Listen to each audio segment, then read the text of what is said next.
ರಣರೋಚಕ ಹೊನಲು ಬೆಳಕಿನ ಕಬಡ್ಡಿ ಜಾತ್ರೆ ಪಂದ್ಯಾವಳಿಗೆ ಟಾಸ್ ಎತ್ತುವ ಮೂಲಕ ಗೃಹ ಸಚಿವರಾದ ಡಾಕ್ಟರ್ ಜಿ ಪರಮೇಶ್ವರ್ ಅವರು ಚಾಲನೆ ನೀಡಿದರು. ಕೊರಟಗೆರೆ ತಾಲೂಕಿನಲ್ಲಿ ಪ್ರಪ್ರಥಮ ಬಾರಿಗೆ ಸೂಪರ್ ಹಿಟ್ ದೊಡ್ಡ ಮಟ್ಟದ ಕಬಡ್ಡಿ ತಂಡಗಳ ಭಾಗವಹಿಕೆಯಲ್ಲಿ ಭರ್ಜರಿ ಕಬಡ್ಡಿ ಪಂದ್ಯಾವಳಿಯನ್ನು ಆಯೋಜನೆ ಮಾಡಲಾಗಿತ್ತು. ಪಟ್ಟಣದ ಜೂನಿಯರ್ ಕಾಲೇಜು ಮೈದಾನದಲ್ಲಿ ಈ ಬೃಹತ್ ಹೊನಲು ಬೆಳಕಿನ ಕಬಡ್ಡಿ ಜಾತ್ರೆ 3 ದಿನಗಳ ಕಾಲ ನಡೆದಿದ್ದು, ಡಾಕ್ಟರ್ ಜಿ ಪರಮೇಶ್ವರ್ ಯುವ ಪಡೆ ಹಾಗೂ ಜಿಲ್ಲಾ ಅಮೆಚೂರ್ ಕಬಡ್ಡಿ ಸಂಸ್ಥೆ ಇವರ ಸಹಯೋಗದೊಂದಿಗೆ ಲೀಗ್ ಕಮ್ ನಾಕೌಟ್ ಮಾದರಿಯಲ್ಲಿ ಜಿಲ್ಲಾ ಮಟ್ಟದ ಪುರುಷ ಮತ್ತು ಮಹಿಳೆಯರ ಕಬಡ್ಡಿ ಪಂದ್ಯಾವಳಿ ಆಯೋಜನೆ ಮಾಡಲಾಗಿತ್ತು. ಈ ರೋಚಕ ಕಬಡ್ಡಿ ಪಂದ್ಯಾವಳಿಯಲ್ಲಿ 16 ಪುರುಷ ತಂಡಗಳು ಹಾಗೂ 8 ಮಹಿಳಾ ತಂಡಗಳು ಕಣಕ್ಕಿಳಿದಿದ್ದವು. 3 ದಿನಗಳ ಕಾಲ ನಡೆದಿದ್ದ ಈ ಕಬಡ್ಡಿ ಪಂದ್ಯಾವಳಿಯಲ್ಲಿ ಕೊರಟಗೆರೆಯ ಕ್ರೀಡಾಭಿಮಾನಿಗಳಿಗೆ ಭರ್ಜರಿ ಮನರಂಜನೆ ನೀಡಿದ್ದು ಯುವ ಕ್ರೀಡಾಪಟುಗಳಿಗೆ ಉತ್ತಮ ವೇದಿಕೆಯಾಗಿತ್ತು. ಇನ್ನು ಪಂದ್ಯಾವಳಿಯಲ್ಲಿ ವಿಜೇತ ಪುರುಷ ತಂಡಕ್ಕೆ ಪ್ರಥಮ ಬಹುಮಾನವಾಗಿ 1 ಲಕ್ಷ ನಗದು ಹಾಗೂ ಪರಮೇಶ್ವರ್ ಕಪ್, ದ್ವಿತೀಯ ಬಹುಮಾನವಾಗಿ 75,000, ತೃತೀಯ ಬಹುಮಾನವಾಗಿ 50,000 ಹಾಗೂ 4ನೇ ಬಹುಮಾನವಾಗಿ 25,000 ನಿಗದಿ ಮಾಡಲಾಗಿತ್ತು.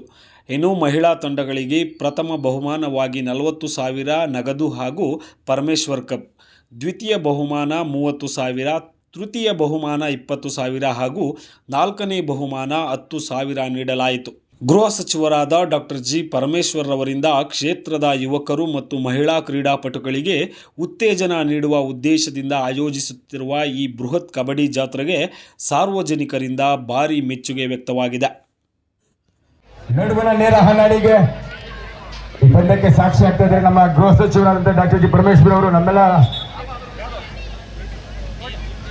ಟಾಸ್ ಓನ್ ಬೈ ಶಿರೇಗಢ ಸಿಂಗಂ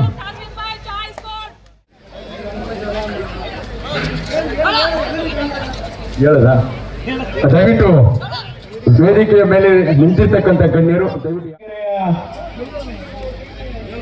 ಎಲ್ಲ ಕ್ರೀಡಾಭಿಮಾನಿಗಳಿಗೆ ಮೊದಲನೇದಾಗಿ ನಾನು ಅಭಿನಂದನೆಯನ್ನು ಸಲ್ಲಿಸ್ತೇನೆ.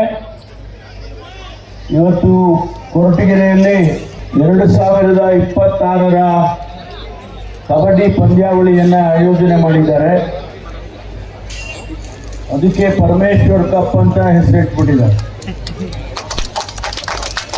ಮೊದಲನೇದಾಗಿ ನನ್ನ ಎಲ್ಲ ಆತ್ಮೀಯ ಕ್ರೀಡೆಯನ್ನ ಸಂಘಟನೆ ಮಾಡಿ ಇವತ್ತಿಷ್ಟು ಬಹಳ ಅದ್ದೂರಿಯಾಗಿ ಆಯೋಜನೆ ಮಾಡಿರ್ತಕ್ಕಂಥ ಎಲ್ಲ ನಮ್ಮ ಹುಡುಗರು ವಿನಯ್, ಅರವಿಂದ್, ಮಹೇಶ್,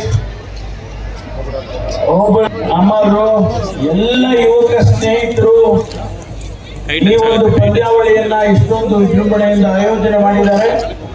ಅವರಿಗೆ ವಿಶೇಷವಾಗಿ ಅಭಿನಂದನೆಯನ್ನು ಹೇಳ್ತೇನೆ. ಈಗಾಗಲೇ ಕೊರಟಗೆರೆಯಲ್ಲಿ ಮತ್ತು ತುಮಕೂರಿನಲ್ಲಿ ಕ್ರೀಡೆಗೆ ಅತಿ ಹೆಚ್ಚು ಪ್ರೋತ್ಸಾಹವನ್ನು ಕೊಟ್ಟಿದ್ದೇವೆ. ತುಮಕೂರಿನಲ್ಲಿ 1 ವಾರದ ಕೆಳಗಡೆ ತುಮಕೂರಿನಿಂದ ಆಯ್ಕೆ ಮಾಡತಕ್ಕಂಥದ್ದನ್ನ ಮಾಡಿದ್ದು ಬಹಳ ಯಶಸ್ವಿಯಾಗಿ ಆಗಿತ್ತು. ನಾಳೆಯಿಂದ ಇಂಟರ್ನ್ಯಾಷನಲ್ ಟೆನ್ನಿಸ್ ಅಸೋಸಿಯೇಷನ್ ಅವರು ಸುಮಾರು 100 ಜನ ಮಹಿಳಾ ಟೆನ್ನಿಸ್ ಪ್ಲೇಯರ್ಸು ಒಂದು 20-30 ದೇಶಗಳಿಂದ ಬಂದು ನಾಳೆಯಿಂದ ಟೂರ್ನಮೆಂಟ್ ಪ್ರಾರಂಭ ಆಗ್ತಾ ಇದೆ. ನೀವೆಲ್ಲರೂ ಅದನ್ನು ಕೂಡ 10ನೇ ತಾರೀಕುವರೆಗೂ ಇರುತ್ತೆ, ಅದನ್ನು ಕೂಡ ತಾವು ನೋಡ್ಬೋದು. ಜೊತೆಗೆ ಈ ಕ್ಷೇತ್ರದಲ್ಲಿ ಈಗಾಗಲೇ ಒಂದು ಕ್ರಿಕೆಟ್ ಕೂಡ ಅದನ್ನು ಆಯೋಜನೆ ಮಾಡಿ ಯಶಸ್ವಿಯಾಗಿ ಮುಗಿಸಿದ್ದಾರೆ. ಮತ್ತು ಶಟಲ್ ಬ್ಯಾಡ್ಮಿಂಟನ್ ಕೋರ್ಟ್ ತಯಾರಾಗಿದೆ. ಇನ್ನೊಂದು ಬಹುಶಃ 1 ವಾರ ಅಥವಾ 10 ದಿವಸದಲ್ಲಿ ಅದಕ್ಕೆ ಚಾಲನೆ ಸಿಗ್ತದೆ.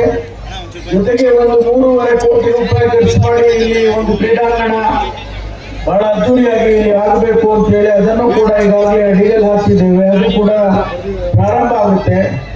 ಇವತ್ತು ನನಗೆ ಬಹಳ ಸಂತೋಷ ಏನು ಅಂತ ಹೇಳಿದ್ರೆ ಸುಮಾರು 16 ತಂಡಗಳು, 16 ಪುರುಷರು, 16 ಮಹಿಳೆಯರು ಈ ತಂಡಗಳು ಇಲ್ಲಿ ಕೊರಟಗೆರೆಗೆ ಬಂದು ಭಾಗವಹಿಸಿದ್ದಾರೆ. ಅವರೆಲ್ಲರಿಗೂ, ಯಾರ್ಯಾರು ಭಾಗವಹಿಸಿದ್ದಾರೆ ಅವರೆಲ್ಲರಿಗೂ ಕೂಡ ನಾನು ಅಭಿನಂದನೆಯನ್ನು ಸಲ್ಲಿಸ್ತೇನೆ.